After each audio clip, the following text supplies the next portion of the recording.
இருக்கிறோம். ஆனா இன்னைக்கு ஒரு சொட்டு தண்ணீர் கூட வரல. ஆனா இதை பத்தி இன்னைக்கு இருக்கக்கூடிய முதலமைச்சர் வாயை திறந்து பேசுறாரா? பேச மாட்டேங்கிறார். அவருக்கு இருக்கக்கூடிய ஒரே கவலை என்ன?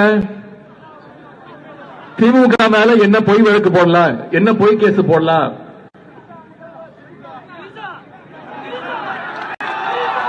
எங்க தண்ணி வருதோ இல்ல அங்க தண்ணி வரணும். காவிரி சொன்னேன்.